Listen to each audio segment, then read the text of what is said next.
I hear the mic's on. Good afternoon, everybody. It's 1 o'clock, and I am calling this November 7th special commission meeting to order. Present are Commissioner Luke, myself, Vice Mayor McDowell, Commissioner Emmerich, City Attorney Slayton, City Manager Lear, City Clerk Taylor, and Recording Secretary? Thank you. We have Chief Garrison, and I thought I saw Titus, maybe not, and a whole bunch of staff present. Thank you for being here. Please make sure you turn your phones down so we don't hear your conversation, okay? At this time, could we please stand for the Pledge of Allegiance? And we have Veterans Day on Monday, so at this point, City Manager, would you please lead us in the pledge? I pledge allegiance to the flag of the United States of America and to the republic for which it stands, one nation, under God, indivisible, with liberty and justice for all. All righty. Can I get a motion to approve the agenda? So moved. Yeah.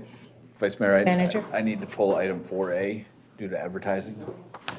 Item 4A for, It was not advertised in time for this meeting, so we'll make sure that it's advertised for the next meeting. when is the next meeting? I'm not sure if the clerk's office is able to advertise it. November 26th. It's been advertised for November 26th. Love to know how that fell through the cracks. It was advertised for second reading. We made changes to it. Staff thought that advertisement was okay. They verified with the city attorney's office very recently, found out no, it actually did need to be re-advertised. So we're re-advertising it. November 26th? Ma'am. Thank you very much, sir. All right, may I get a motion to approve the agenda removing item A, 4A? And I'll make a motion to that. All righty, you got a motion on the floor by Commissioner Luke, seconded by Commissioner Emmerich. Let's take the vote.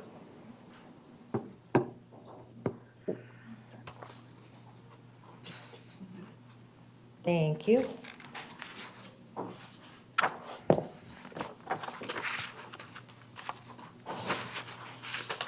And that passed 3-0. At this time, then, we'll have public comment, and I don't see any public comment cards. Does anybody have any? All right. City Manager, it's time for new employee acknowledgement. Thank you, Vice Mayor. Christine McDade, our Director of Human Resources, come down to introduce new employees. Thank you.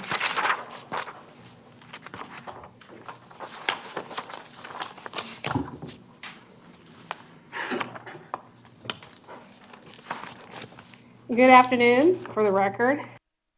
Human Resources Director.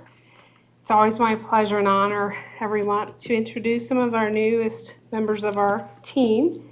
So when I call your name, if you'll please stand where you are. We have from the Parks Department, Shelby Loreno, who's a Lifeguard 1. Going on now, we have Public Utilities today, Alexander DiRamio, Inventory Warehouse Specialist.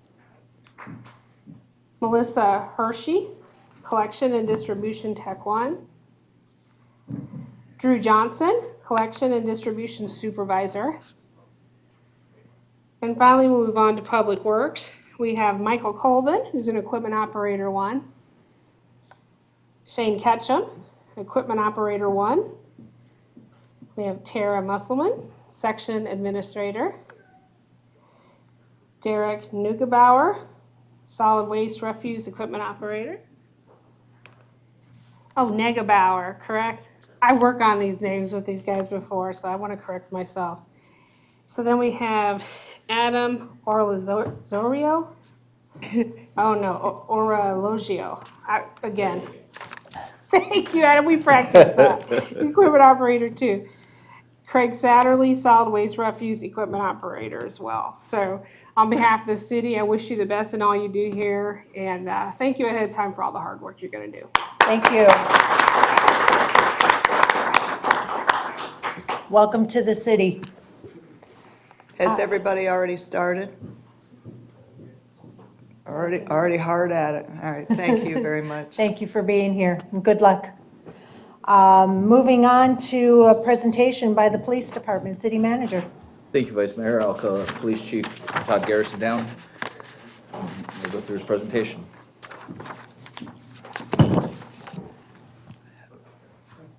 As quick as they come, they leave. Gotta go back and work. Hey, is that just cleared the chambers? It's nothing personal, Chief. What's that? I missed it. Everybody just left because you got up. Oh, that's common when the cops show up. Usually it's the back door, though. Good afternoon, Vice Mayor, Commissioners. Todd Garrison, for the record, your Chief of Police. I'm proud to stand here and present in front of you for the Police Department. The first time I did this was 5 months on the job. Seems like it was yesterday. And now it's a year later, so it's been a good time. It's all right. Okay. We're going to improvise. Last year I presented to you our chain of command organizational structure. And I told you it was under construction. And with the help of staff, we have realigned the police department in a more modern style organizational chart. I will provide you with a much larger structure for you to look at. Less background interference. Yes, exactly. But let me just go over a little bit of this. Is what we've done is we've realigned the department to be more in line with traditional philosophies of policing. We are operating under intelligence-led policing model. With that being said, this structure also provides a broader road map for our employees. It gives them a little bit more opportunities in their career. You know, there's different career paths they can go on. Yes, ma'am. What type of model are we? Modern policing? Intelligent-led policing model is the, Can you explain that a little bit? Because I've heard that in a Century 21 or something like that. Can you tell me what that is? basically, we're operating on real-time information. So we're not analyzing, we're still looking at our past data, but we're reacting on data that's occurring now. So instead of looking at a 30-day snapshot of what happened 30 days ago, our staff is looking at what's happening this week in Northport, and we're reacting to those type of crimes, focusing on the top 6%ers. So what we're doing is we're identifying our 6 worst individuals, or our top 6% of individuals in the city that are causing criminal behavior, and we're targeting those individuals to try to eradicate that from the city. So, real-time information.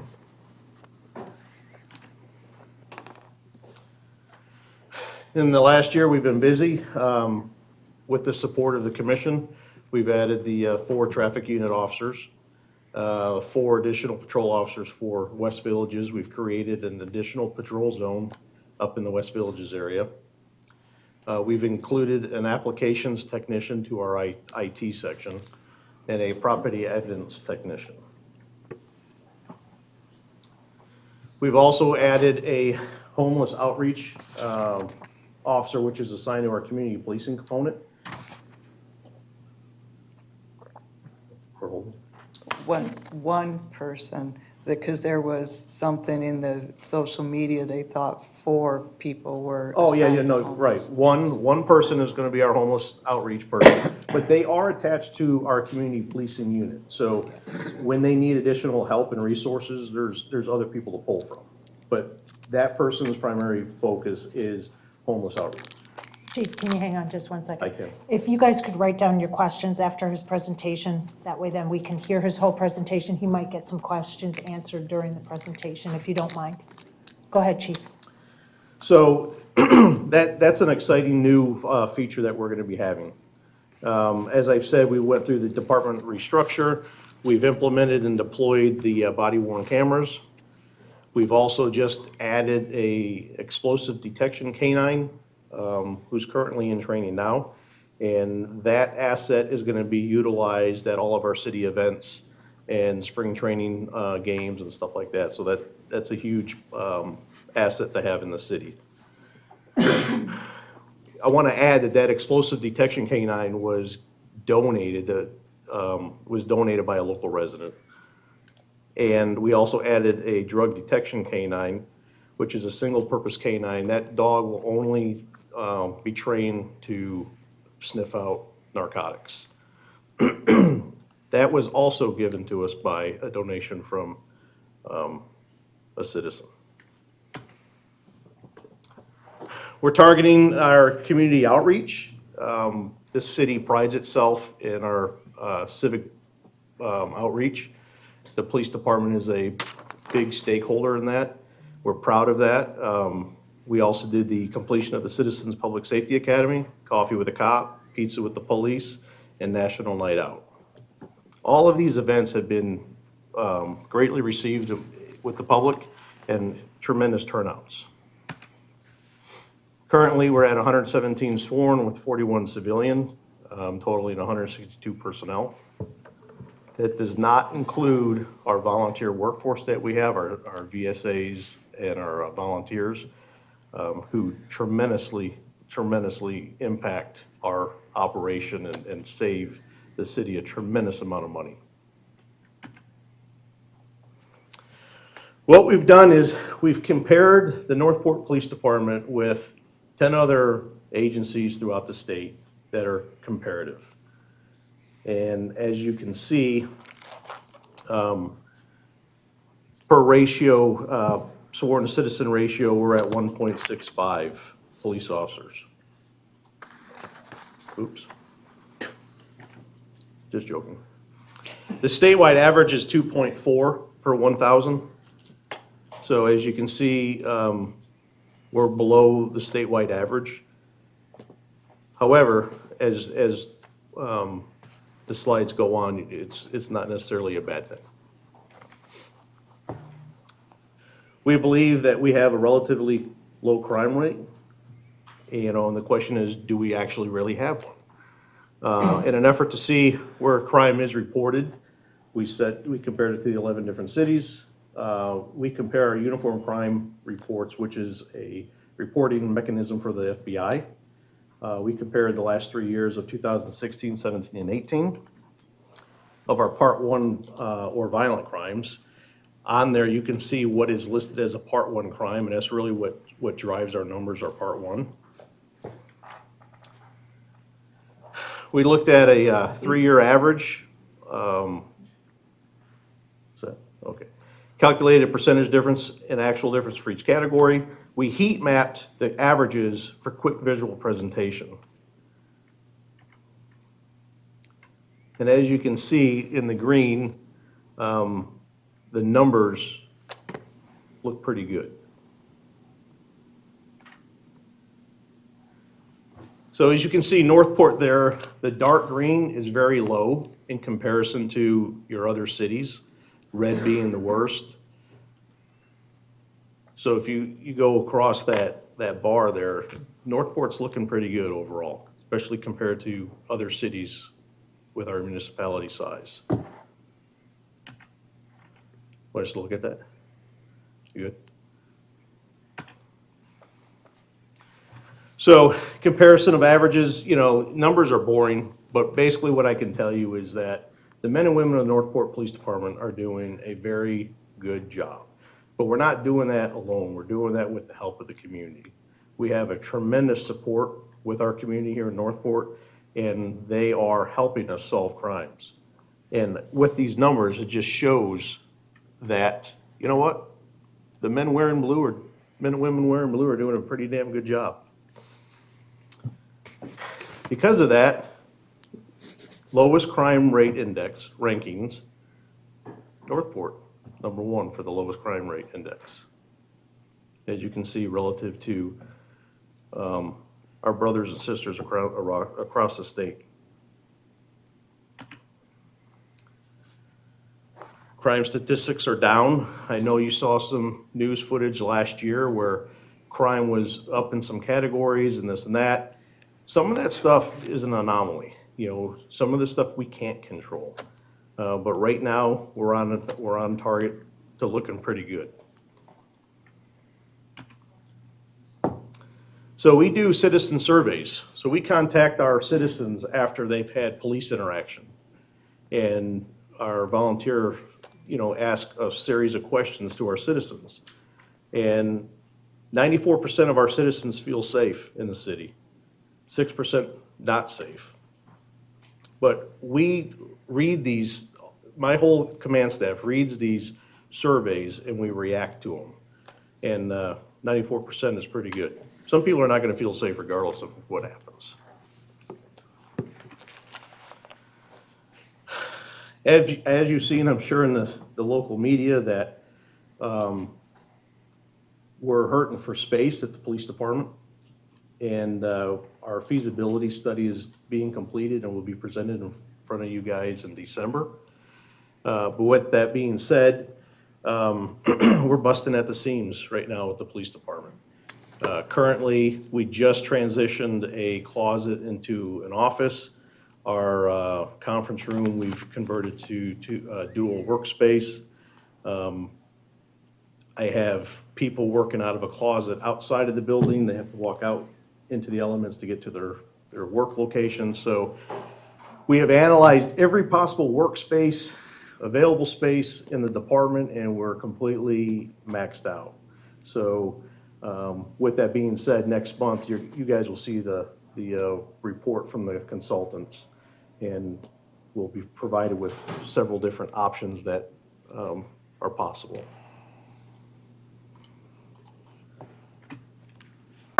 Questions? Have any questions? I just had a comment.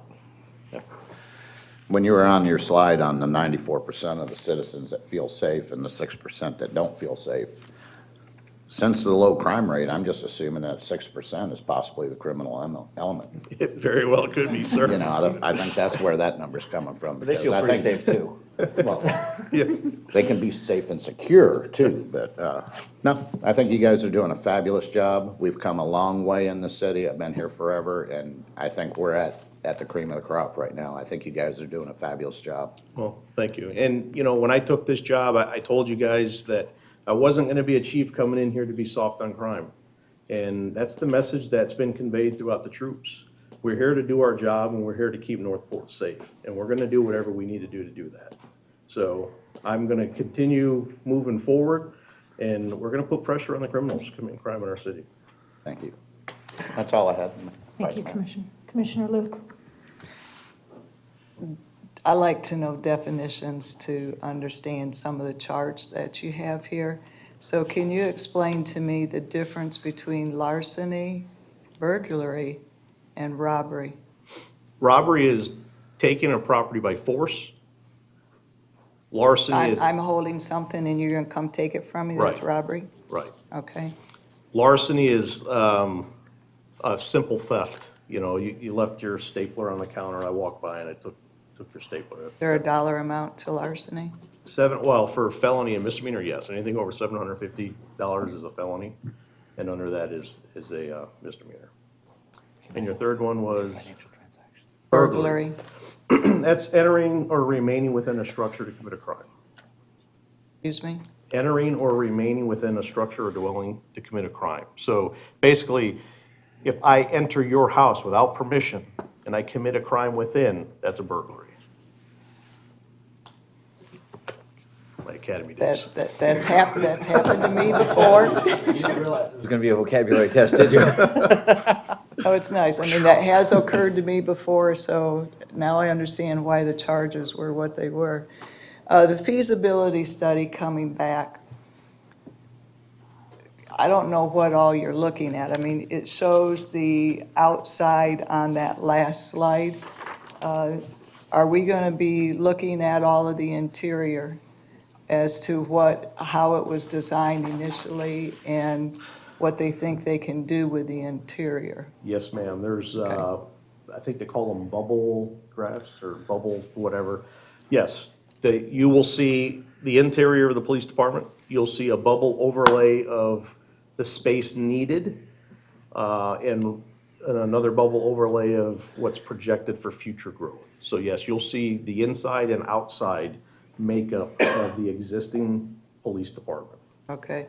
I'm wondering too, if you're thinking of, and another building, an annex or that, who owns the property across from you by the post office? Across from the post office? Across from you, right beside the post office, who owns that property? City does, doesn't it? It's still in the city green area, You're not talking where the waterway, where the Lakes. helicopters come in. we own that. We do? City owns that. Okay. All right, let's say we could build, an annex there.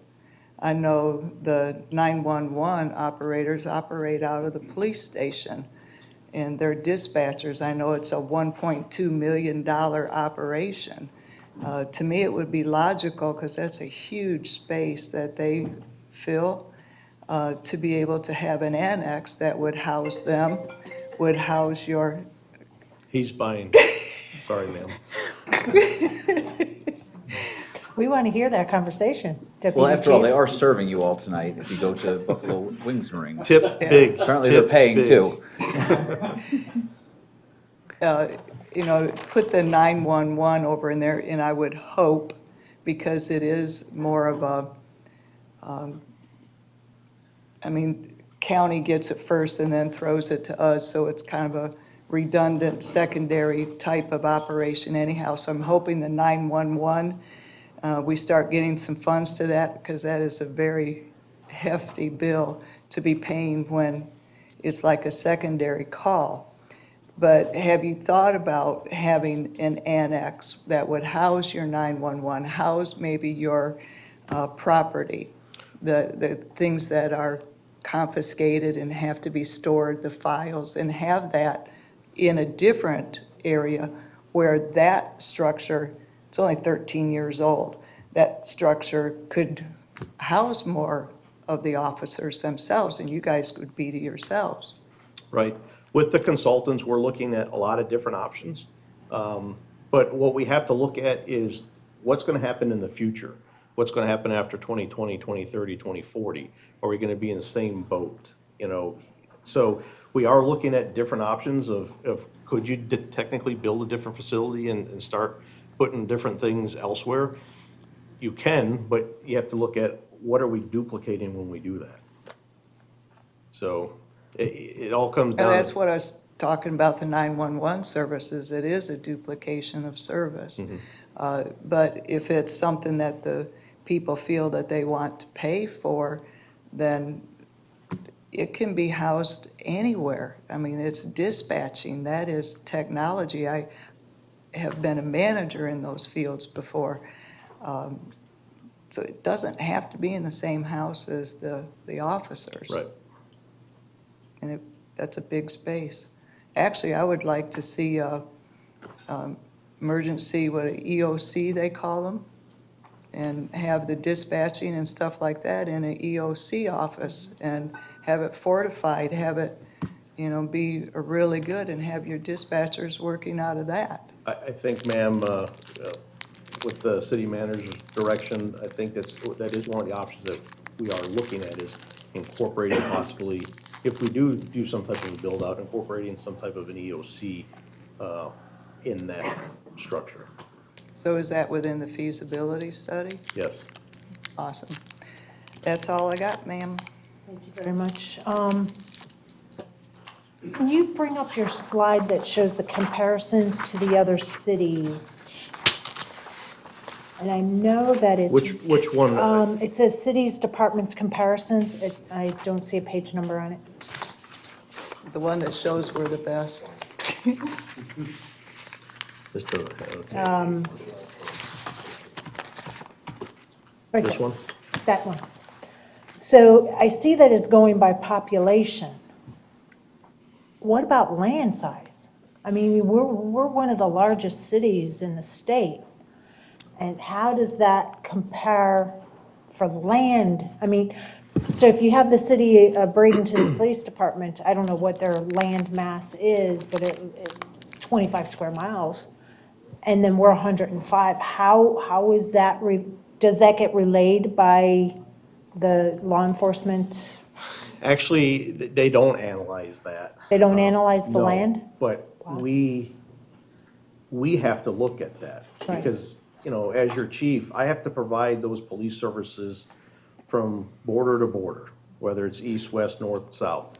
And the way our city is growing right now, we're growing east to west, you know, and that's really starting to be a large distance. And on top of that is population within that distance. So it's taken us longer. I've only lived in this city a short time, but it's taken me longer to get from point A to point B. I've noticed the change even in the short time that I've been here. So with police service, I have to look at that. And that's one of the biggest reasons about West Villages, not to single them out. However, you know, we have to drive through 3.5 miles of unincorporated area to re-enter the Northport proper. And with that, I have to provide police service there. So there's that long stretch of roadway that we have to spread our personnel through. So these numbers don't show that, but we as practitioners know that I have to spread my workforce thinner in order to provide police coverage. And Vice Mayor, some of these, several years back, before the chief got here, the city actually switched our modeling from a per 1,000 citizen ratio to the intelligence-led policing. Because as you've heard during our budget conversations, some of the residents stood up and said how many police officers we have per 1,000. Now, they included in their averages all people in the police department, not sworn officers, which is the normal standard. And our police department, by those standards, is actually understaffed. But that's not the way that we have gone for staffing levels in our police department. They hire based on need, not based on just, well, you've got 10,000 people, you need this many police officers. So if we were to go to that model, I think you guys are about, what, 8 or 10 police officers understaffed based on just that pure population model. But one of the things Chief and I have talked about is because of those geographical issues that we have, specifically, again, it's not an us versus them with the West Villages, but where they are physically located creates some supervision challenges as well, and ensuring that it's longer for somebody to get there for backup in case something were to happen. So that's specifically also one of the reasons when they've hired officers, they make sure they hire them in pairs.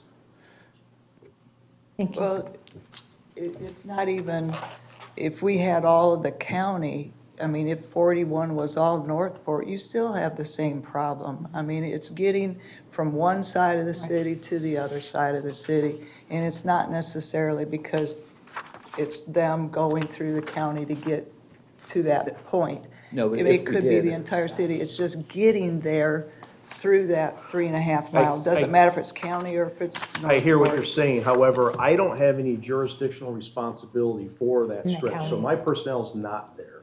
So my personnel is here, skip a space, and then here. goes there. So, That was the point Right. I'm getting at, it's Yep. getting to that, no matter Right. Yeah. whose jurisdiction. If we had that in-between area, we would have more people right, we would. in more of like a domino stage. Exactly. To where they'd be all continuous coverage. Right, Whereas now, he's got an officer, you know, your area is here. We don't have anybody in this area because it's not ours, and then here's more officers. That in-between gap, if it was ours, we would have officers in there. Right now, we don't because Correct. it's not ours. But if it annexed in, we it- would still be doing the same thing that we are right now. And that is realigning everybody because of that time that it takes to get, correct, we would have zone officers in that Exactly. unincorporated area, so. exactly, Like the city manager's saying, there would be those dominoes stacked from point A to point B. right. On the last page with your map with the city assessment needs, there's that red line that's in the. That's our artwork, man, that was budget cuts. Yeah, I'm trying, We, I appreciate the lines, I appreciate the budget cuts, but I'm trying to determine what does the red line represent? that actually represents the potential build-out of this feasibility study. So if we were to expand the police department, Okay. hypothetically, that may be kind of similar to the footprint that you might see in December. Okay, so we don't need to buy thousands and hundreds of thousands of dollars worth of technology to put a red squiggly line on there, huh? Thanks for proving my point. Well, we hear you. We're doing what you're saying, ma'am. Appreciate that. That's why, Bote is a penny pincher, ma'am, Appreciate it. My kind of thing. Awesome. That's all the questions I have. You guys do a great job, and thank you ma'am. very much. We can't do it without the support of the commission, and honestly, we really do appreciate you guys. Thank you. Look Well, forward to we your, only do what the community wants. I mean, they love you guys, so. look forward to the presentation next month for the feasibility thing. I'm sure it'll be in-depth and have a lot more information to it, so thank you. Absolutely. Thank you. Before he sits down, could I give the shameless plug for what they're doing tonight? What are they doing tonight? Yeah, you said something. Protect and serve. We will be serving meals at Buffalo Wings and Rings at Toledo Blade and Price Boulevard. The proceeds go to Shop with a Cop. I did not God know bless you, that. ma'am. God bless you. That would have been really cool to promote. That's one of the reasons we're doing it here, but we have been promoting it online and everything. Is that the Buffalo Backers? Are you with combination with them or no? Buffalo Backers? So what are the hours that you're doing this? We're doing it from 6 to 10. 6 to 10? Yeah. Fantastic. Yep. At Wings and Rings at Toledo Blade and Price? Yes. 6 to 10? Go there and be served politely That's by right. the police officers. Tip big, though. Tip big. If you're not polite, they'll serve you a different way. Okay. Oh, my I'll just have to go to grade you myself. Thank you very much. City Manager, is there anything else Send that? him again. Shameless plugs, thank you. All right, I appreciate that. I heard him say And what do something you want about, Morales to provide you for dinner? Dessert. This week? thank you so All right, much, guys. thank you. Hope you make lots of money tonight. Thank you. All right. Moving on to discussion and possible action about the joint meeting with Sarasota County Commission. City Manager? Thank you, Vice Mayor. As you remember, back on October 2nd, we had a joint meeting. At that meeting, there were some topics brought up for a future joint meeting. So we've listed those on here. I believe there are 7 of them, if I'm reading this right. I will try to be realistic. I don't believe you'll have the county agreeing to do all 7 in one joint meeting, so I would recommend that you prioritize which ones you'd like first. But I'm looking to get that priority and preference from you all, at which point we'll send a letter to the county administrator who will present it to his board as well, so we can get a meeting scheduled. I don't see any speakers. Before we go through this, could you help me understand what the difference is between the Community Reinvestment Program and the CRA? Just for public consumption, because Probably a duplicate. I would argue that those are the same thing. thank you. All right. Commissioner Luke, floor is yours. The JPA, the very first one, has staff started that already? I mean, I would think that staff could ignite that. And it actually come back to us via staff without having to have that as part of the agenda for the joint meeting. That is so, and we've started doing research on it. We have the last attempt at one that was brought forward. So I agree with you. It's on here because you all brought it up. One of the commissioners brought it up at the meeting. So, Yes, we did. but I agree with you. That's something that it would most likely be better handled at the staff level first than at a joint meeting, because otherwise you're most likely to have what I hate to call it more of a conversation in the dark. If we gave you some more details, something that we started working out at the staff level, I agree, that would probably be the better approach. I'm kind of the same way with the second one. I mean, we were getting the $150,000 for the community pool. is that a conversation that should be started at staff level and then we speak with them, or should we speak with them directly? I kind of believe that one and then one after it are a joint conversation. I can tell you that the county administrator and I are already having conversations on it. They're very preliminary because I was waiting for the budget season, as I told you all, that we were going to start that after the budget year started. At this point in time, there's nothing really to present to you, but I don't know that that would be a bad one to start with you all having a conversation as well, simply because the way that that's initiated going the other direction was more so at a commission, at their commission level direction. I agree, that's the way I saw the next So two. for it to be reignited, I believe isn't necessarily a bad idea to have it start at the commission level either. And then the Legacy Trail update, I mean, that is what we had in the last meeting. We did. But it was brought up at the meeting as well to continually have updates on it. So if you wanted another update, I wouldn't, that's one I would not recommend being a priority, simply because you're not going to have a whole lot of information change between now and the next few months. If we're able to get this scheduled, say, in January or February, you're probably not going to have a whole lot of new information. Yeah, I would maybe even remove that one. I would hate for them to choose that one. Yeah, because it's easy peasy. Because it's easy to do, they just repeat what they did last time. So I think I would take that one off the table until at least the design and stuff came back from Kimley Horn, and then maybe we could get another update, because we definitely want to discuss some native plants or that along the canal to block those houses. But to say that that's on the agenda with a joint meeting, I don't know if that's a wise point to put on the agenda.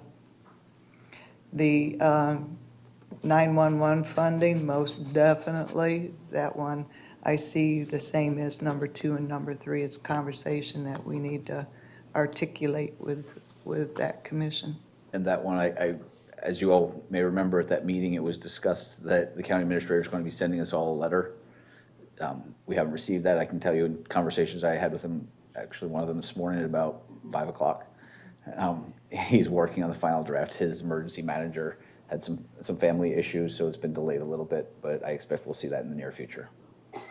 Which is great, but as long as we're setting an agenda in this meeting, I would put it on there. Okay. And if it needs to be removed after whatever he supplies to us, then fine, we can, but I'd like to see it on there. Is that all you have? It is. Commissioner Emmerich, do you have any comments or questions? No, I'm pretty much on the same.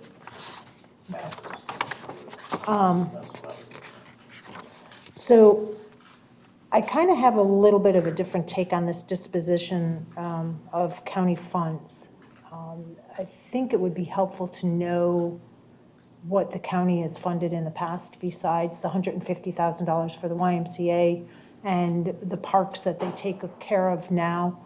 Other things that they have done strictly for the city of Northport with the tax dollars that Northport receives. I think having that information would be very helpful so that we can understand what they've done in the past, what they're currently doing, and what's being proposed. I don't know if that makes any sense. We can certainly discuss it with them and find out. Yeah. It would be good for backup or Yeah. for our information before going into the meeting at least. Yeah, because I'm not familiar with what they have done for the city for the past 5 to 10 years, other than taking care of parks and the YMCA. And now that they are no longer paying money to the YMCA for the pool, I have to ask, why aren't we then getting that? You know, and that seems to be the elusive question of the century. As far as the 911, if you're looking for some type of a priority, I would say the 911 is first, and then the Parks and Rec agreement would probably be second.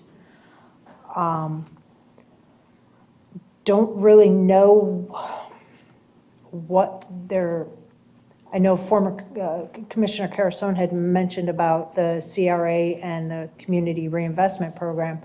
I'm not familiar with what she specifically was looking for. So I think we need to keep it on there just to make sure that we all get the information. The Legacy Trail, I know we cannot direct the county administrator, but we could probably direct you to see about getting a monthly or bi-monthly memo from him to be shared with commission and citizens. That might be an easier way than having it on the agenda. Just a suggestion there. And as far as the JPA, yeah, I agree that let's save that one, work with our staff, bring it to us, have a conversation, and then future. When are you thinking that they might do this new joint meeting? Oh, that's going to be a really good question. We'll shoot for it probably, so you had October, I would think January or February, because you guys, I think at the meeting mentioned 3 months. That would be my request. I don't know what their meeting schedule is or their availability of their commission, but Would love to have them here.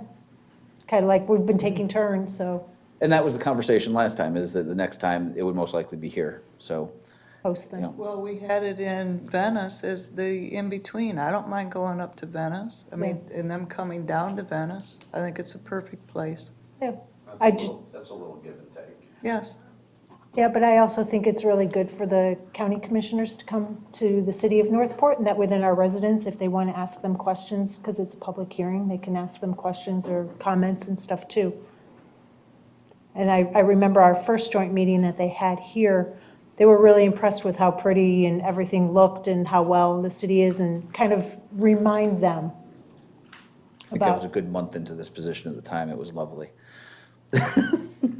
That was just a little nerve-wracking for me at that time, because I'm like, what is going, but yes, that meeting, I remember sitting right down there yeah, very we well. were sitting down there. So, Yeah, I don't know, I don't mind going to Venice, but if we're going to do back and forth, and maybe having them We come can here. have a conversation. I don't know that it's they'd be definitely a opposed to it. conversation, and I'd hate to have location be a stopgap, and no, we gotta have it there or Well, have it here. it's, knowing what you all want is very helpful for me, and then we'll have I'll have the conversation with the county administrator to see what we can get arranged. And like in the last one, he and I talked, thinking that the South Venice location was a good place for it. And if you guys want me to invite him here, we can certainly do that as well. And if they say it'd be easier for us if we did it here, and you're not opposed to that, it's just good to know what my options Yeah. are. So at this point, my understanding is you do need a list of priority, number 1, number 2, number 3, kind I of. would like for you all to rank them, which order, that way, if it comes back, we're willing to talk about 4 items. I'd like them to be prioritized, if you don't mind. Okay. Commissioner Luke, why don't you tell us what your first 4 priorities are, and then we can kind of narrow it down that way. How does that sound? Mine would be the disposition of county funds, park and recreation agreement.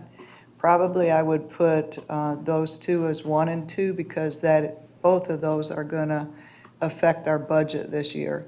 So I know we wanted this meeting in 3 months. They kind of stretched it out to 6 months in that, but it definitely affects our budget this year. So the sooner the better, being able to get in and hash these things over with them. So I would put them as 1 and 2. I would also put the 911 in as 3, because that does affect the budget of both of us. Also, if it's come into play, so I would put that one in also. But if his, letter comes back and states that, yes, they're going to give us lovely money, then, it can be taken off the table. And then I would put the CRA in as the 4th one. Fantastic. Commissioner Emmerich, how about your top 4? I'm pretty close with her, I'm just a little flip-floppy here. My number 1 was the PM Parks and Recs agreement. Oh, sorry. My first one was Parks and Recs agreement, second was disposition, they're just backwards. The E911 I had as 3. I had community reinvestment as 4, and the CRA as 5, so we're all close within the same parameters. And then I was gonna knock off the Legacy Trail and the joint planning. Well, I think we combined the CRA and the community reinvestment too, so. And that would be fine. All right, and mine actually are exactly as Commissioner Emmerich's, with Parks and Rec, the disposition, the 911, and the CRA. So I think, City Manager, you have your top 4. do you need direction from us to bring back the JPA conversation at a future date? Or is No. that just a given? That's a given. We'll start working on something. with That the was county. actually stated in a meeting for it to be done. Yes, I know. A while ago. The Legacy Trail, I don't want it to completely fall off the radar, so maybe what we can do today is give city manager direction to provide us with a bi-monthly That's what I was thinking, update yeah. on the Legacy Trail. That way then you've got 2 months to get it together with county administrator and then provide us an update, very similar to what was done with the pool. Would that be?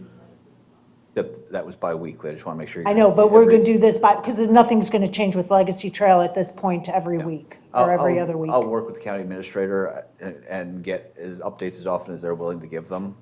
And I don't think bi-monthly will be outrageous for them to do. Even quarterly. That's to what I me was is just fine. thinking, was every 3 months, quarterly. All right, so I think you have a consensus for quarterly updates to commission? All right. And I think that was all you needed from us on That this is. item. That's it. Fantastic, all right. Moving on, I know we have a time certain at 4 o'clock and it's only 1:45, so let's see if we can knock out commission communications. I don't see any other public comment.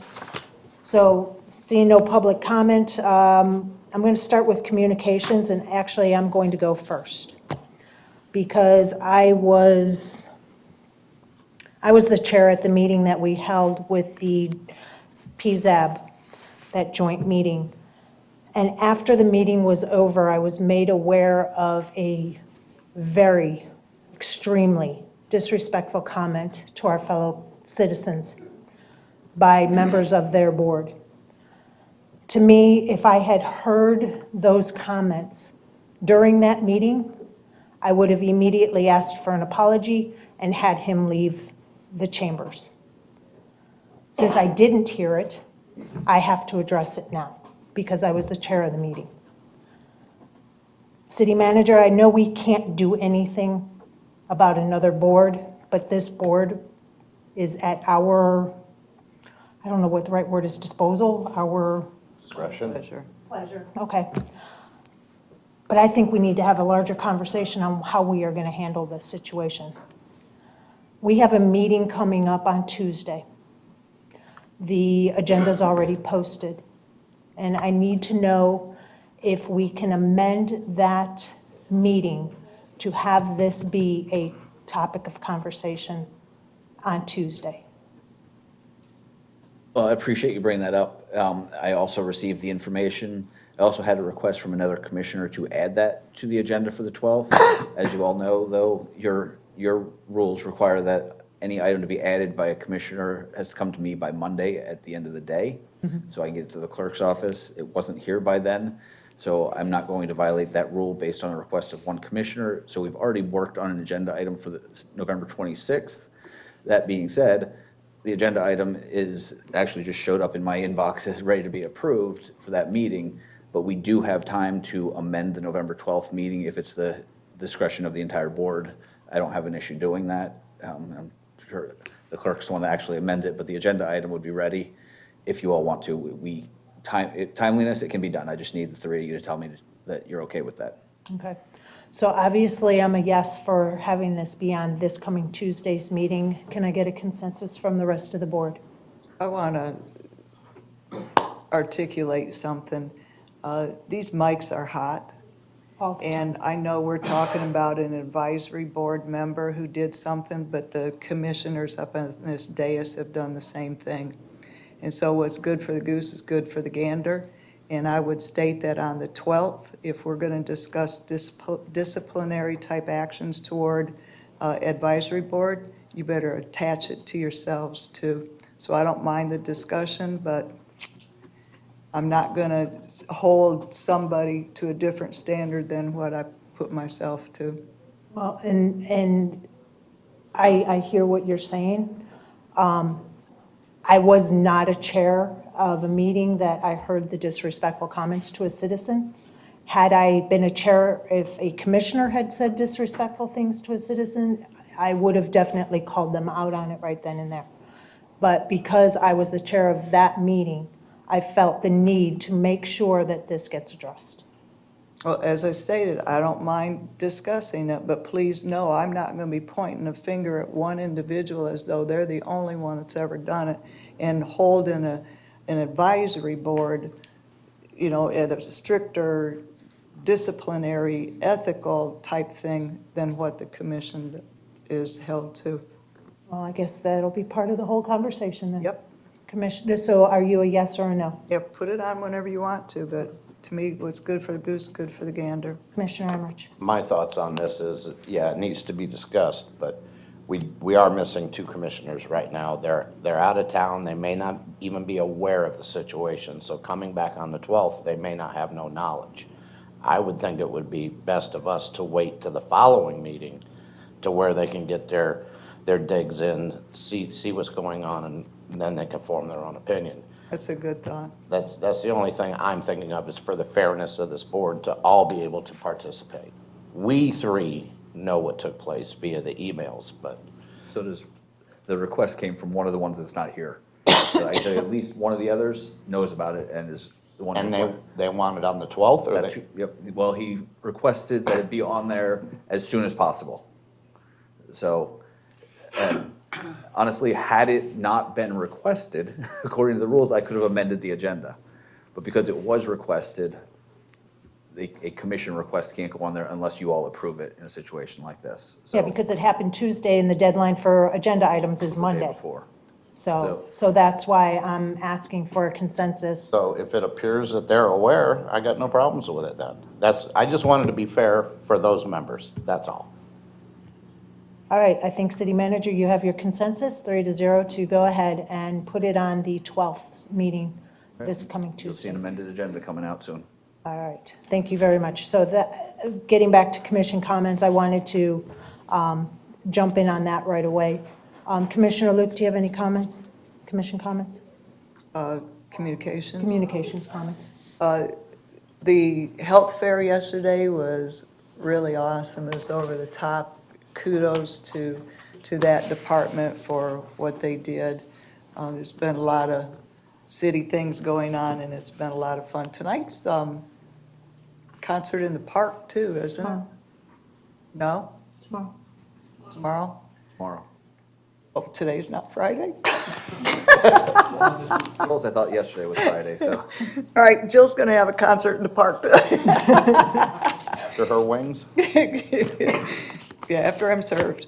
I brought this up to the city manager, and Cigna was there yesterday at the health fair, and I questioned them in regards to the letters that we have been getting from Cigna, Sarasota Memorial, and I've also gotten them from First Physicians because my physician was part of that group. Can I ask if we have any type of update, because Cigna was blindsided themselves? They did not know the person who was there was going to have to go back to their administration and let them know that it was definitely a hot topic at their booth. Well, I will tell you, both Cigna and SMH, we've been having conversations back and forth with both of them. Our insurance broker, Ms. McDade's been in contact with them, and we even had a meeting where they came to us. The Cigna is well aware of what's going on and our concerns with it. So while the person at the fair may not have been aware of it, I will tell you that the organization, Cigna as a healthcare provider, is well aware and knows that it's a major concern for the city. That is one of the largest healthcare providers in our area. So a lot of our employees will be dramatically affected should that situation continue to evolve the way it's currently going. Well, everybody's letter stated there was an extension to January 1, and I think this has been extended to 6 months out from where it was originally now. And I know they play games while they bargain, and Cigna was more of a positive message that we, have extended this, but the letters that I got from SMH were definitive. It's done. Yes, things are open until the 1st, but we're not doing business with Cigna. So it could be a threat trying to get them to, that final agreement. I don't know, because they do that sort of stuff in their bargaining, but just making sure we are on top. And I know it's not just us. A lot of the governments have Cigna and deal with Sarasota Memorial. So this is a situation that is vitally important. Yes, ma'am. I too received the letters, and like I said, we've had multiple meetings between our insurance broker, as well as I've had conversations with SMH about it, understanding where they're coming from, as well as Cigna and where they're coming from. We're preparing for contingencies, while at the same time hoping that the situation does work out. Thank you. Anything else, Commissioner Emmerich, any comments? No, ma'am. Okay. So my continuation of the commission communications is that I held a 3-part series myself called Northport Government and You, and I have to tell you, it was really well received. I had, I don't know, from anywhere from 20 to 35 people, depending on the class in attendance. And the one I held on budget, I had them ask me to continue it for one more to go into a little bit more depth. And I really hope that when we go to strategic planning, that we might consider doing something citywide.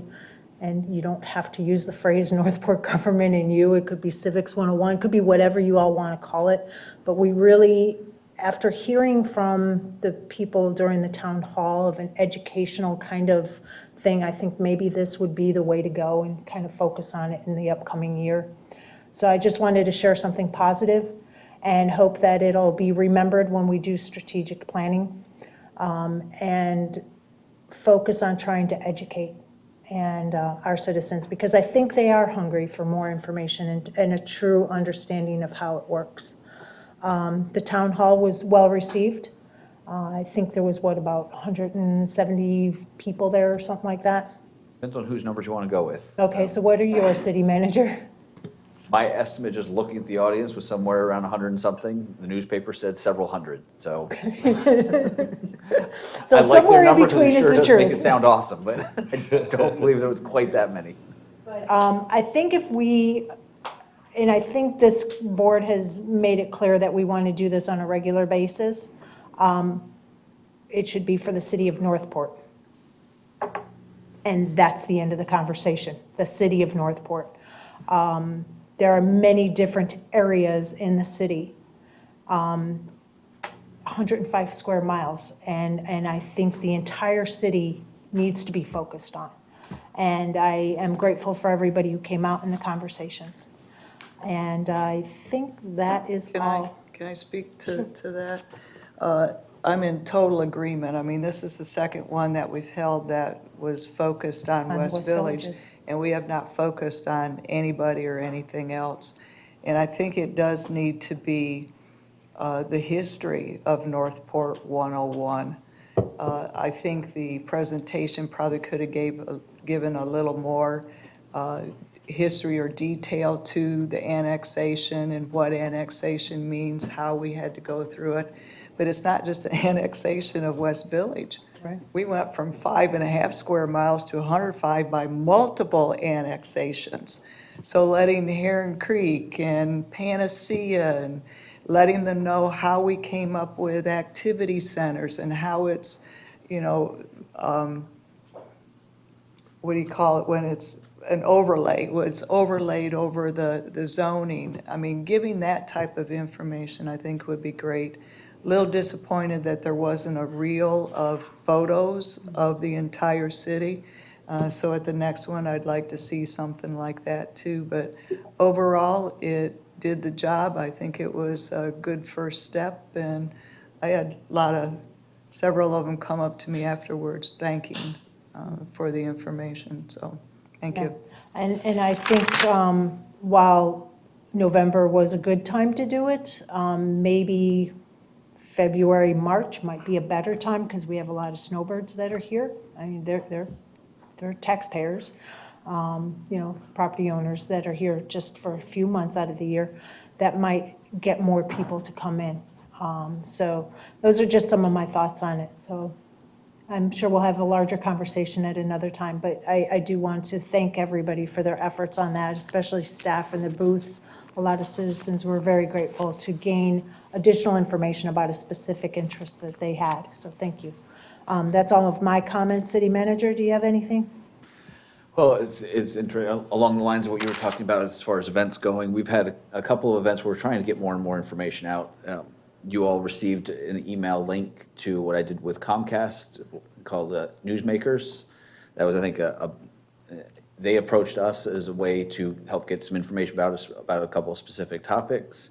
It was I think, a 3 to 5 minute interview, nice, short and sweet, that will be available. It is available online to Comcast customers, but we've also shared the link so that anybody that's not can get to it through our page. I also did a radio interview yesterday, which is the second of a two-part interview trying to get some information out about the budget and the city as a whole. Again, just efforts to get educational information out to the public, address some questions. There was also in both of those the opportunity that people were able to pose questions online. So we're just hoping to try to find every way possible to get information out about the city. So that was on the local radio station, WKDW. So like I said, the second part of that interview was yesterday. You can certainly go back and look at it if you're wanting to see my smiling face online. It will be there. So we are making efforts to get more and more information out there. I agree, the more we can do of that, the better. If the commission, as part of their strategic planning, does decide you want the civics class, I think it's a good idea. I think that, that we reinstituted the community conversations this past year. When we do those, we certainly make an effort to make sure that they are at various areas of the city. It's not just in one part. Expecting the entire 105 square miles to come here. We actually leave here. We did one at, what's it called now? State College of Florida. Sorry, it's For the budget. always will be MCC to me. Yes. But, so we did that there. We do it on both the east, the west end of town. So usually if we have a third one, it's somewhere in the middle as well. But that one is more budget focused, but anything we can do to get information and educate the public on how the city works, what we do, I think is a great idea. City Attorney? Nothing, Vice Mayor. City Clerk? Nothing. All right, so at 2:03, we're going to adjourn until 4 o'clock sharp. Not adjourn, we're going to recess, I'm sorry. We're going to recess until 4 o'clock sharp for the proclamations and recognitions.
Hello there, folks. We're back. It's 4 o'clock. We're going to continue our special meeting, and we're going to go down here and read some proclamations and give some recognition. So thank you, everybody, for joining us today. So I didn't say that until I walked up the steps. Of course I did.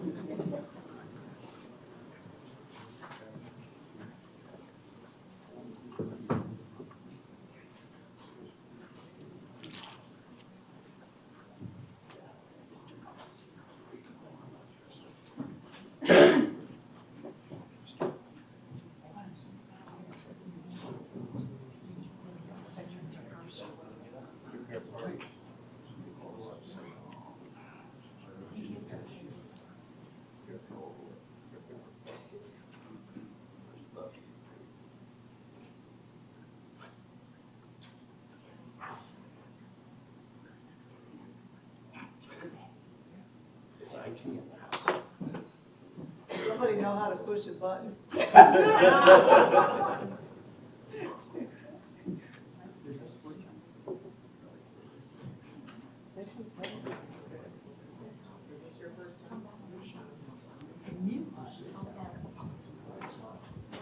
Test, test. Do we have any veterans in the house that would like to come up here? Come on down. Which post? I'll be reading post Corey. This is for just Veterans Day. So all the veterans can come on down for this one. Come on, Pete.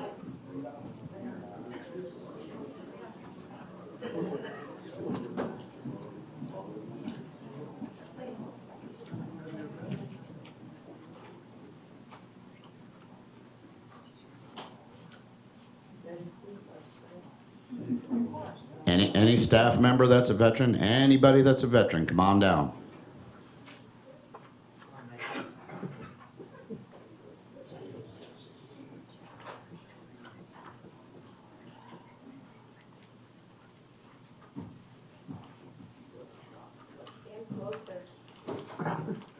Sneaky look at it. No, stand up. Suck it in.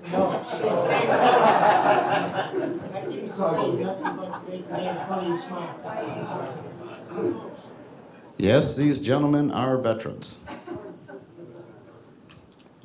All right, this is a proclamation for the city and from the city of Northport for Veterans Day. Whereas the men and women who have served in the armed forces of the United States have made major contributions towards the preservation of the freedom of this nation and her people. And whereas the services performed by these millions of gallant Americans have demonstrated the willingness of our nation to meet the challenge of those forces wishing to subjugate individual determination through armed conflict. And whereas the Congress designated the 11th day of November of each year as Veterans Day, the day we recognize the important contributions of our citizens whose military service has had a profound effect on history. And whereas Veterans Day offers the nation an opportunity to rededicate ourselves to Abraham Lincoln's call to Congress and the American people to care for him who shall have borne the battle, and for his widow and his orphan. And whereas the nation and the free world are eternally grateful for the contributions of the American veterans, men and women, to the advancement of the cause of an honorable world, peace, and now therefore, we, the City Commission of the City of Northport, Florida, do hereby proclaim Monday, November 11th, 2019, as Veterans Day, and ask that the day be observed with appropriate ceremonies in honor of those who have served to preserve the principles of justice, freedom, and democracy. Would anybody here like to say a few words?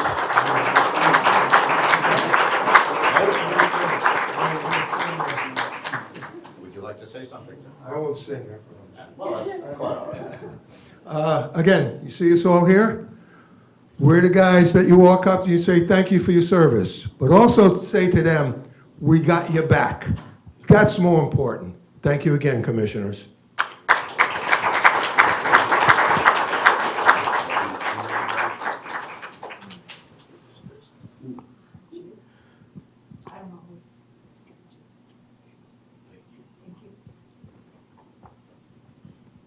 This is for the American Legion Auxiliary Day. Come on down, Ms. Brown. Thank you very much. Thank you all for your service. Thank you. We're going to have another one. We'll have another one just, A whole bunch of them. yes. Thank you. Thank you.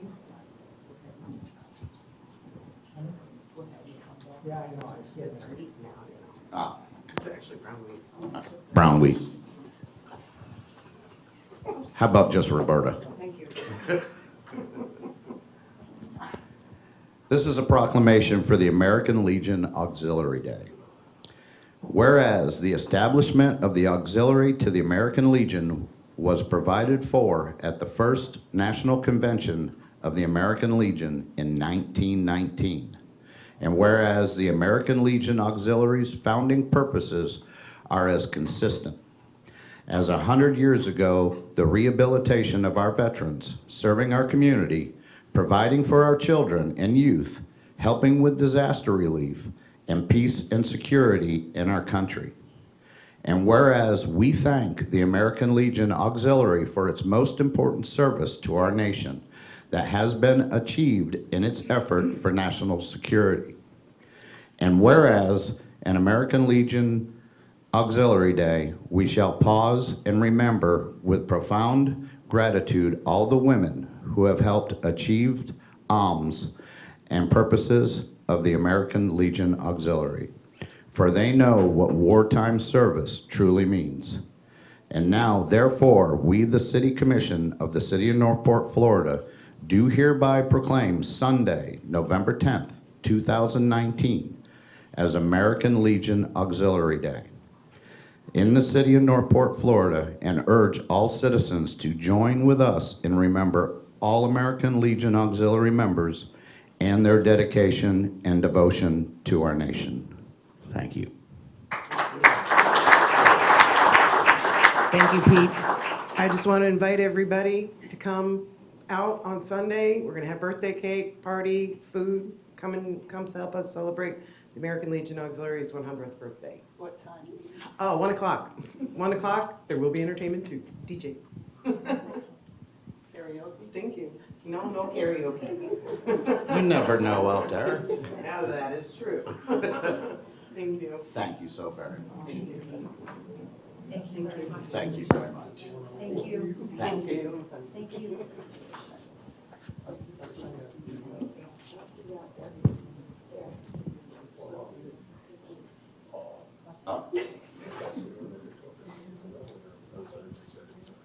All right, Ukrainian American veteran post 40. Come on up. Fall in. I love seeing the smiles on all these men, too. I'll scoot down.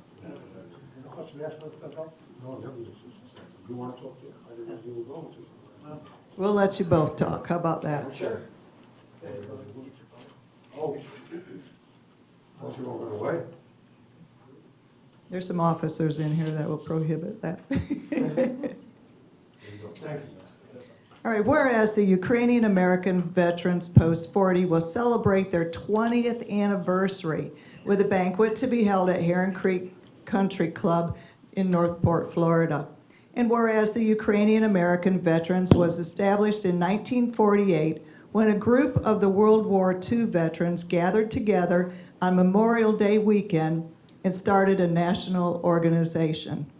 And whereas the Ukrainian American veterans have had 5 generations that served in our nation's conflicts, and today they draw members from all branches of the armed services. We recognize all Ukrainian American veterans and those Ukrainian Americans that remain on active duty for their dedication to justice, liberty, and democracy. And whereas the Ukrainian American veterans involve themselves in local activities that benefit the community, sponsoring patriotic observances and preserving the veterans of Ukrainian descent. And whereas Ukrainian American veterans have brought honor to the United States of America, and we applaud them for their outstanding efforts and their acts of bravery while serving their country and continued effort to promote peace and goodwill among others. Now therefore, we, the City Commission of the City of Florida, do hereby proclaim November 16th, 2019 as Ukrainian American Veterans Day. And we commend and offer heartfelt gratitude to all Ukrainian American veterans for serving their country, the United States of America, with integrity and valor. Thank you, gentlemen.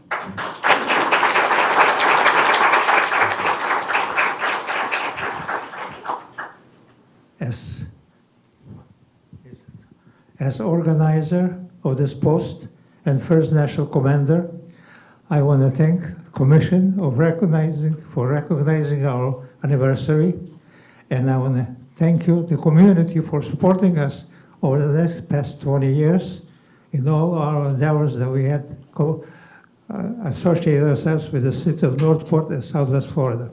I would like to remind people that 20 years ago, we received our charter when the city celebrated 40th anniversary of its founding. We petitioned National Executive Board and were granted number 40 for our post. So thank you very much for attending here, and I would like to thank you again for your support of our post and our veterans. Our post consists of many veterans of many wars. Some of us were born outside of the United States. Some of us spoke and still speak with accent, but we serve honorably, and we have our children serving now all over the world. Thank you very much.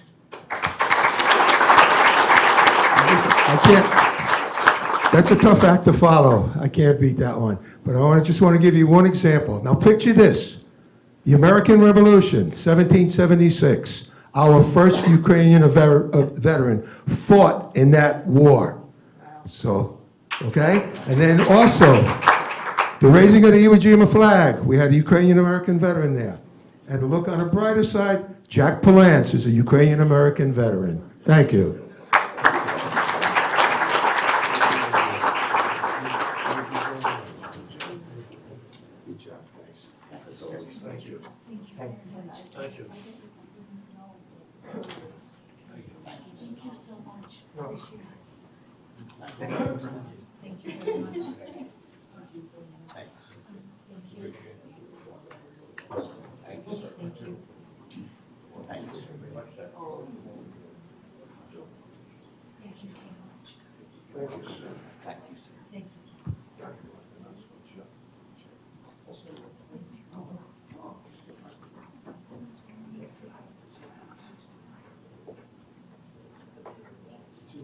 Alrighty, we have National Home Care Month. Is anybody here to accept the proclamation for National Home Care Month? Of course.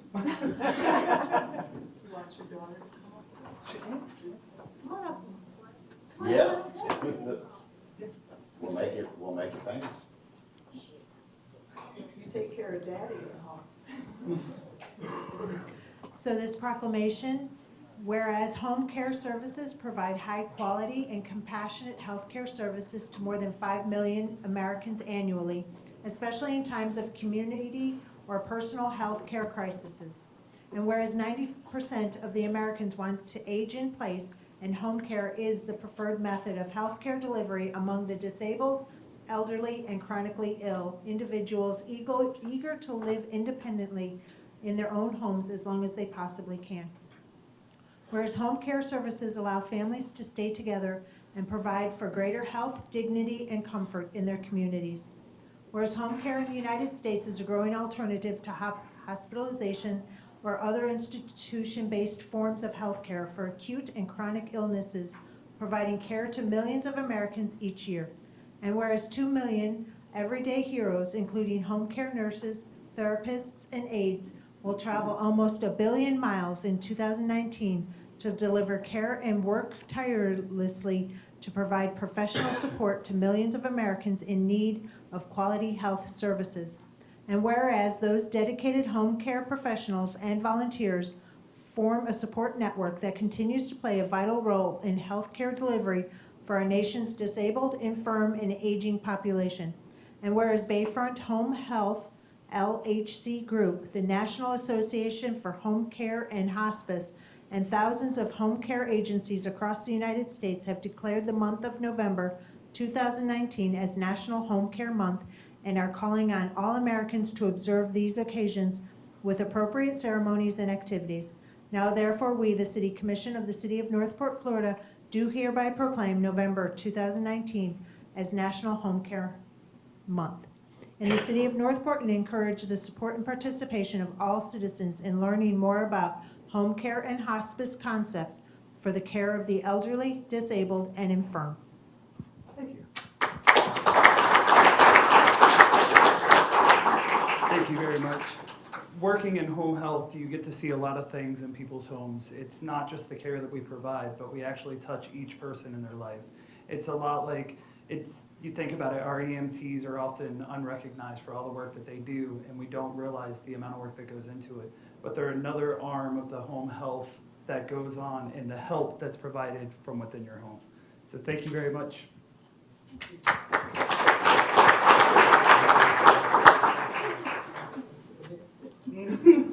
You want to do that here?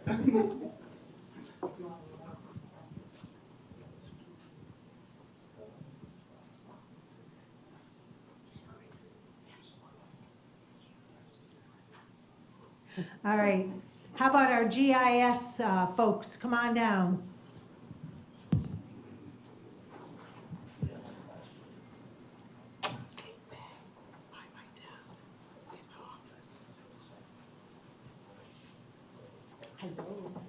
Hello, hello. So this is our GIS crew. Awesome. All right, so we are going to proclaim National GIS Systems Day. So whereas Geography Awareness Week is November 10th through the 16th, 2019. And whereas National Geographic Information Systems, GIS, is November 13th, 2019.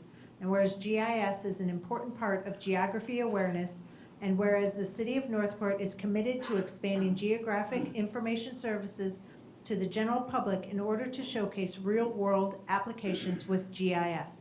Now therefore, we, the City Commission of the City of Northport, do hereby proclaim November 13th, 2019 as National Geographic Information System Day, and urge all citizens to participate in GIS Day activities.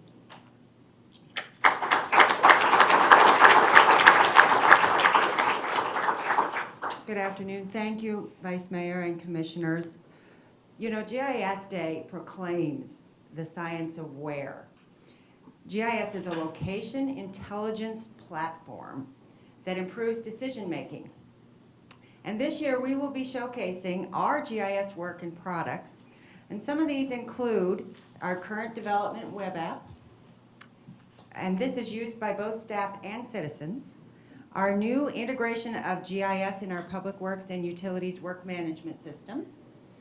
And field web apps that our Public Works Department uses, and information on what and how GIS works.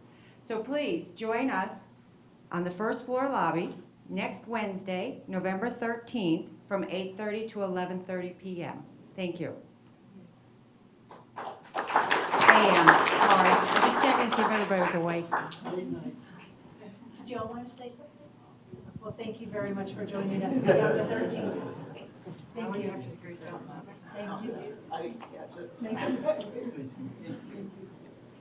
Thank you.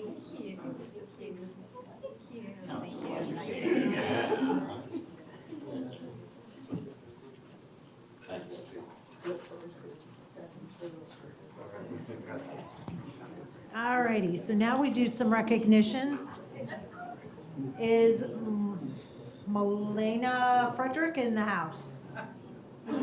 All right, well, this is a certificate in recognition of her personal commitment and dedication to the City of Northport, while serving on the Parks and Rec Advisory Board from December 11th, 2018 through September 16th, 2019, and we'll make sure she gets that.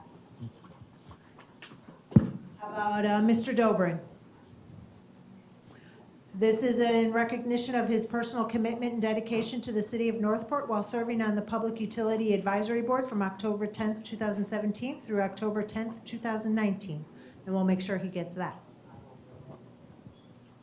City Manager, we have some awards and stuff down here. How do you want this?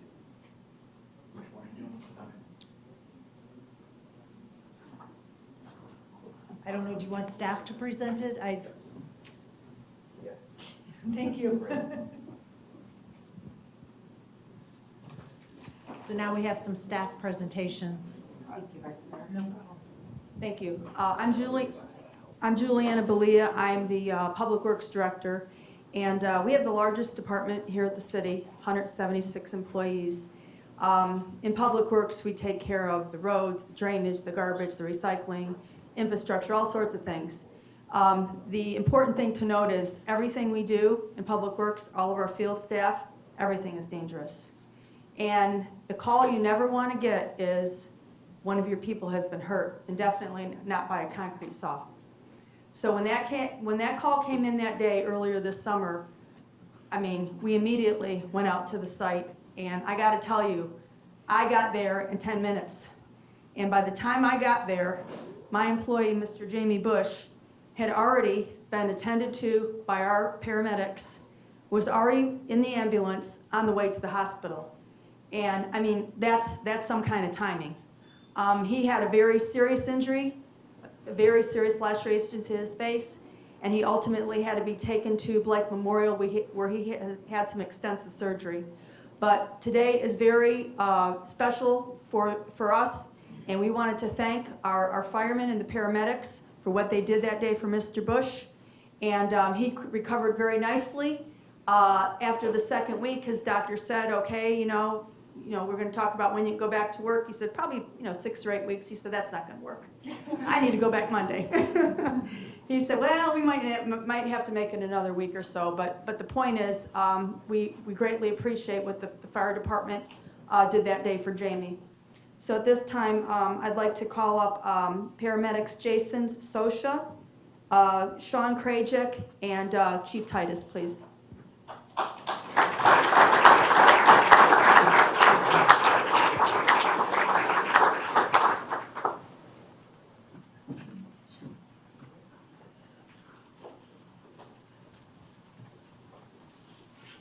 I know the chief, he has somewhat of a museum in his office, so we got him just as a little token of appreciation for his staff. Something else to add to his wall of fame there.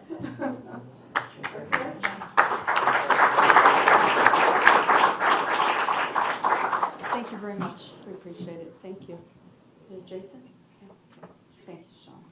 Thank you very much. Appreciate it. Thank you, gentlemen. Thank you very much. We appreciate it. 1, 2, 3.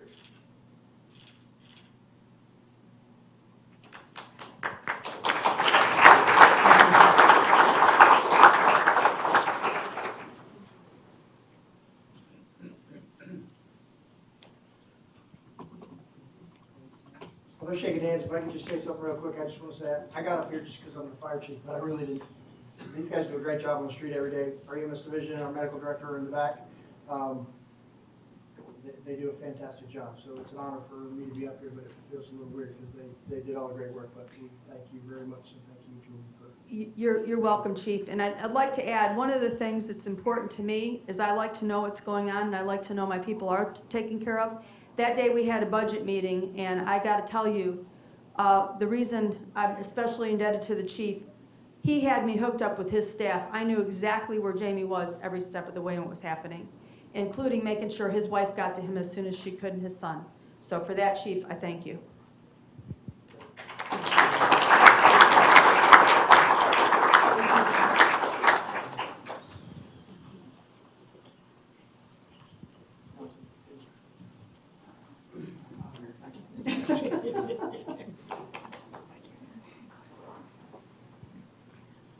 Next, Another call we got in the afternoon, our solid waste supervisor, Mr. Wesley Carter, received a phone call from his wife. They live in Mayaca City, two-story home. Their son had arrived home from school that day, and he just kind of looked up and saw some smoke coming out the top of the roof. When he got inside that house, it was just engulfed in flames, along with their 5 dogs inside. They were all huddled around underneath the table, the kitchen table. One of them was a little puppy in a cage, but they made sure they protected each other. So I immediately, again, got a hold of the fire chief, my fire chief, so he could hook me up with, turns out we've got them all here today, representation, the Mayaca City Fire Department, the Manatee County Fire Department, and Sarasota County Fire Department. They all went out and fought that structure fire. The good news is Grandpa was not inside the house, and that was the fear, because he lives with them, and he thankfully had gone home as instructed by his children to clean out his condo. So, so God works in mysterious ways. But when I talked to the fireman, he said everything was good, nobody was in the house except for the dogs, and all the dogs were laying on the driveway with all oxygen masks. I thought that was pretty impressive to think, firemen think ahead. And I met with them before the meeting, and they said they actually carry the oxygen masks on the fire trucks when they do have animals that they encounter. But I gotta tell you, and I've been here almost 40 years this coming June, never have I seen more outreach from this city and these employees that work here and our solid waste vendor. And I'll have to tell on Frankie a little bit. That weekend he sent out a quick little email because one of the sons really loves solid waste trucks and garbage trucks, and he's a collector. And of course those were all destroyed. So, and we have some of them here today, and I appreciate you guys coming out. They came up with some fire trucks, or excuse me, solid waste trucks from their businesses to donate to the family for the trucks that were lost by the sun. Many things from our K-9 unit here at the city for the dogs, beds. I mean, remember, this family lost everything, so they needed everything. Collected all kinds of money, and just all sorts of donations, clothing, you name it. This city came together, the employees, and really came forward for our employee and his family. So we are very indebted for that effort. So for that, we've got some above and beyond awards we'd like to hand out at this time. And would you like me to call them up as we go, Vice Mayor? Okay. The first one is Sarasota County Solid Waste. We have Lois here from Solid Waste. Okay. All right. Okay, sure.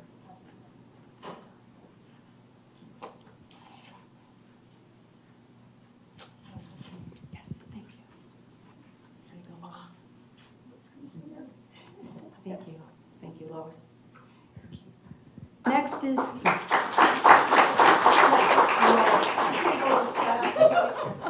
Next is the City of Sarasota Solid Waste.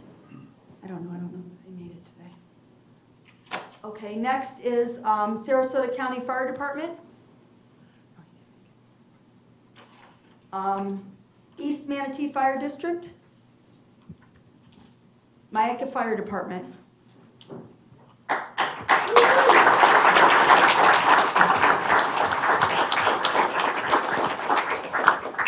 Now, because I find people, no matter where they're at, one gentleman here, I got a hold of him and got all the details, so I appreciate that he kept me informed the whole step of the way. Thank you very much. Thank you. Appreciate it. Thank you. Thank you. Thank you. Okay, next is Container Systems and Equipment. Mr. Bob Barton.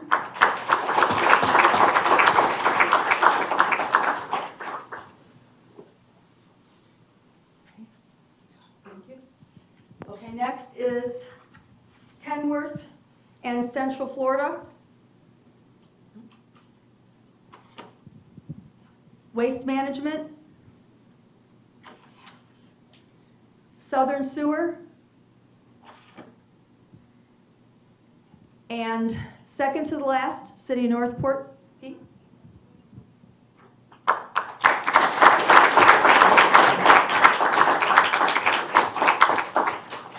Now at this time, thank you, Pete. I do have a little special award. We had one department, it was every single day. I would come back to the office and just find money, dog beds, dog toys, dog treats, you name it, clothing, food. It was just phenomenal. So we got them a little special award, something that we put together here, and it's on its way in the back, or the front door. And if Chief Garrison could please come up to the front, I will present him with their award.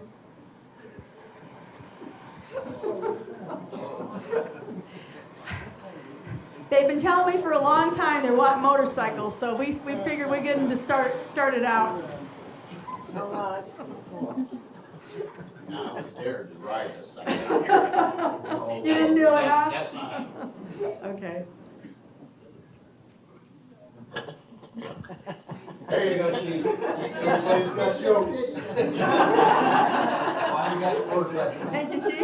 I'm trying.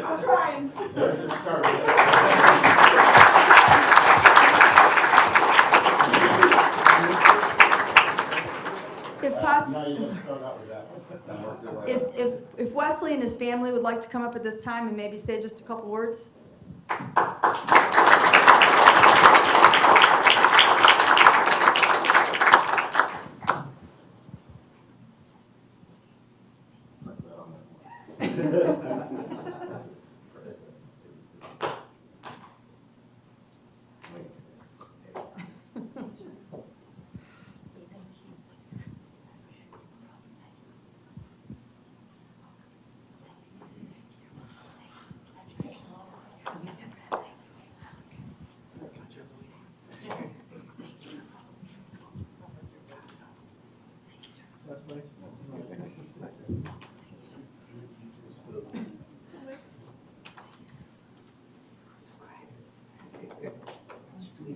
Sure.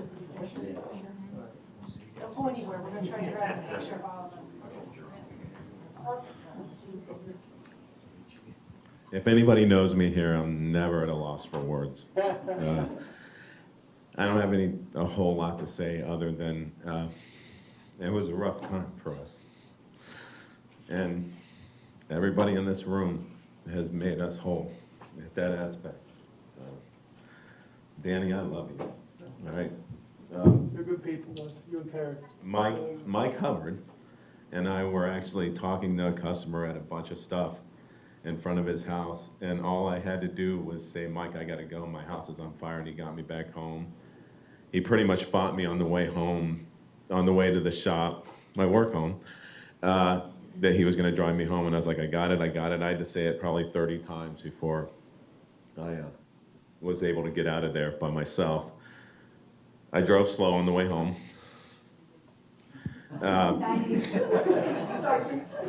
I made it home, and these guys I got a phone call. Well, I called my wife, and I had one dog that was still left in the house. And I got home, and she was on the driveway, or on the yard, breathing. I would give you my last dime for what you guys have done for us. The donations, the love you've shown us. If anybody could ever say they don't know where good people are, I do, my family does, and I want to thank you guys very much for everything.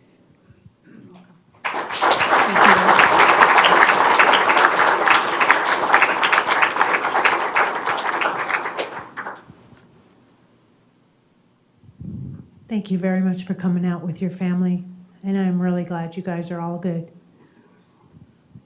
Does anybody else want to say anything? The only thing I'll say is that Wes and Carrie have a great family here in Northport. You guys are phenomenal. So that has impressed the heck out of me. We're family. We're family. You want to grab a couple pictures?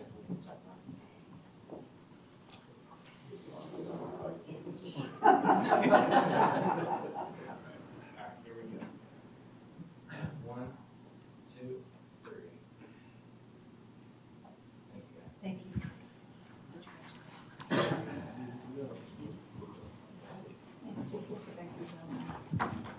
Glad you. I might have some training wheels for that, sir. I think you have a deputy chief that can push you around on that.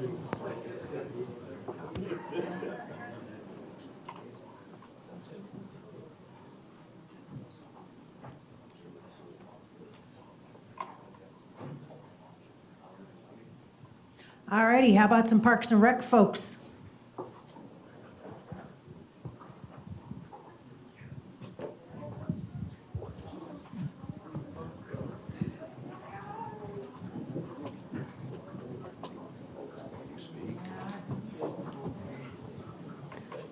Okay, we're going to have to move.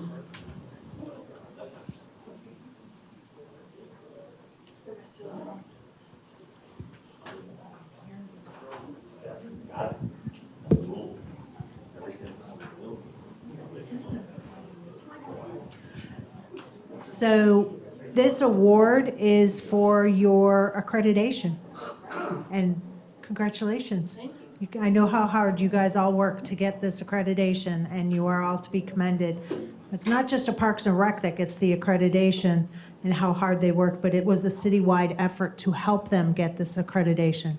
So thank you to your department and to the rest of the city staff, and I'll let you say a few words. Sure, thank you. So this accreditation process was through the National Recreation and Park Association accreditation system, and it started back in February of 2018. It was a long process. It did require a lot of change from the entire department, and I know change can be hard, but it made us all much, much better as a department. And I have a fabulous team, and I want to say thank you, everybody, for all the work you did to get us there. Really appreciate it. And I'd also like to let the Assistant Director, Tricia Wisner, speak a little bit about it, because she was our point person that organized all of us and kept us all on track through this whole process. Thank you. Like Sandy said, we have an outstanding team. It was 151 fundamentals. Each one of those required 8, 10, 15, 20 pieces of evidence of compliance that shows that we are truly among the best of the best. It's very important to provide outstanding parks to our community, and we do it on a professional level that only the top 2% of the nation get to that level. So outstanding teamwork throughout the whole city department, and really looking forward to continuing to show our community how dedicated we are to recreation and parks. Thank you.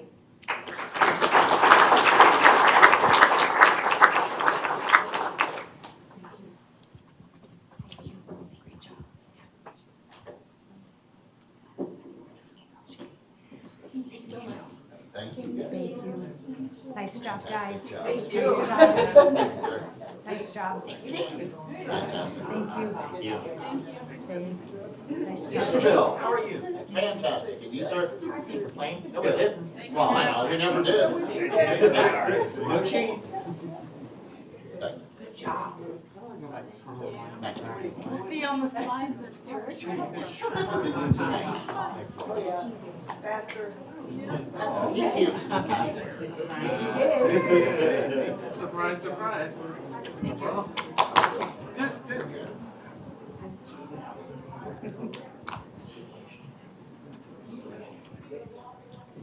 All righty, how about the communications team? Anybody here from communications? They don't like to communicate. Got anybody else coming?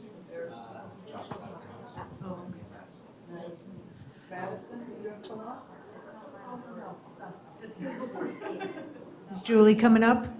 I see road bond on here, so.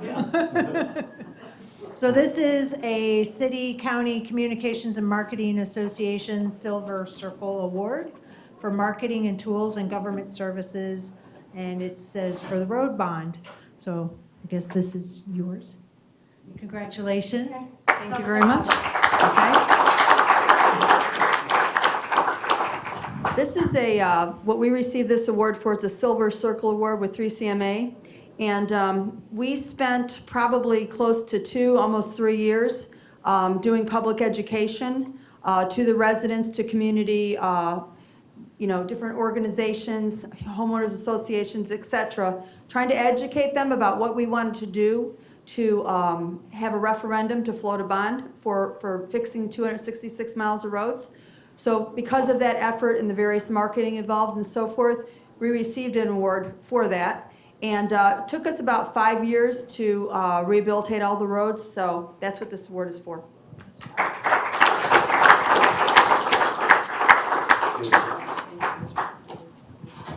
All right. We're going to go back to our seats, so just give us a minute.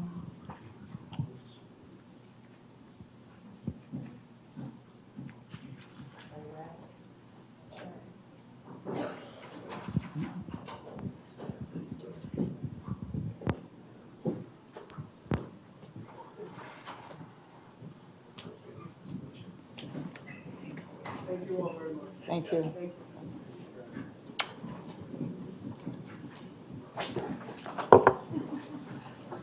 All right, Commission, as far as I understand, there is nothing else on the agenda. If anybody else has nothing to say, we're all good. It is 4:41 and we are adjourned. Good night, John Boy.